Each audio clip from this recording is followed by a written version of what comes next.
I've been playing Terraria since 2013, from Xbox 360 to PlayStation 4, back to Xbox. I'm far from the best at the game, but I've always wanted to make videos on this game. Entertaining videos. So if you enjoy this video in the slightest, I'm not going to beg you to subscribe or like, I just appreciate you for watching, and I hope you're willing to check out more of my videos. Pause.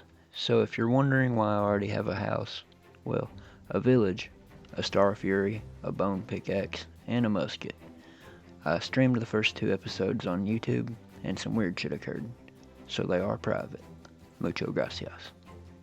I began my journey planning on acquiring a boomstick, but I'm quickly distracted by the idea of a glowing orb from breaking a corruption orb. On my way to firmly grasp an orb pet, a blood moon firmly grasped me. So in retaliation, I ran past every enemy as urgently as possible.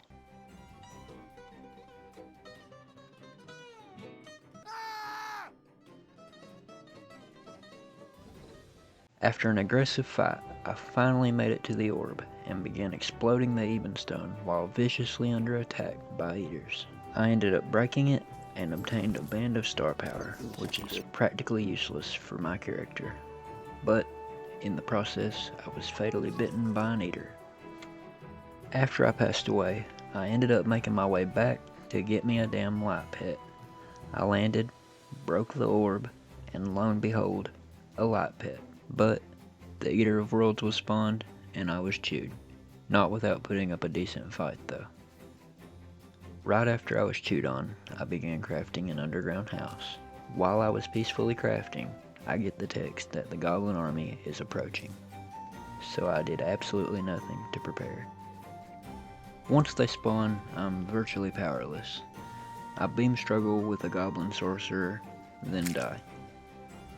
Then die again.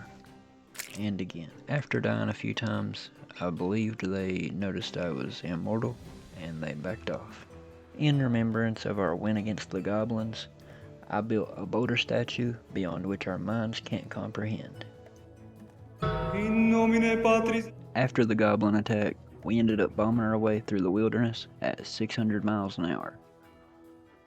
We end up finding a roller coaster, which leads us to a house with a cloud in a bottle, which we will end up selling for cold hard cash. After bombing down further, we find way more juicy things to sell. However, after stocking up on things to sell, we end up teleporting home and decide to spawn the Eye of Cthulhu without preparing at all. So here's the full attack.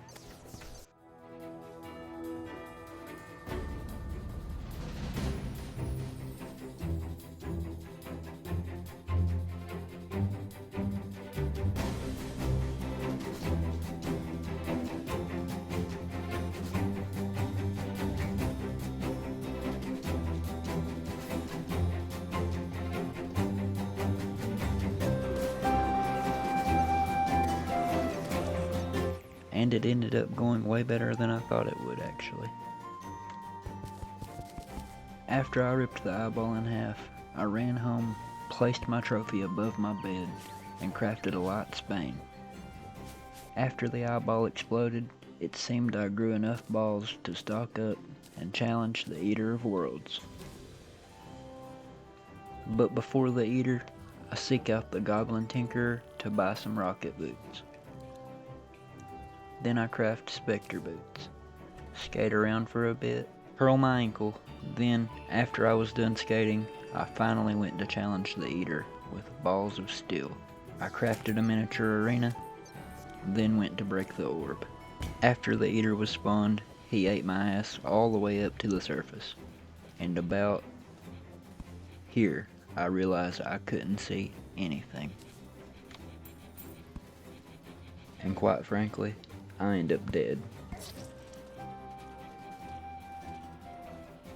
But no fear, I come back guns a-blazing and craft a bigger and better arena. This time when he spawned, I finally got into a rhythm, and I rip off his face in revenge. But after a heart-pounding, scary battle, I came out on top. and acquired enough shadow skills to craft a nightmare pickaxe and full shadow armor. Right after we rip the Eater's facial features off and craft our shadow gear, we head to Hell to grasp some hellstone.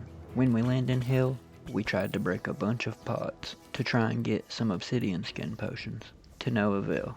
So without obsidian skin, I try to strategically mine around and over hellstone, so we don't end up a walking inferno. While we were mining hellstone, a demon infiltrated my hell tower, but graciously dropped a demon scythe, which is indeed a good weapon, even though we are not a mage. However, when we try to mine hellstone without any fire block protection, I tend to dig a decent sized trench underneath the hellstone, so when I mine it, all of the lava drains underneath the hellstone, allowing me to farm as much as I can.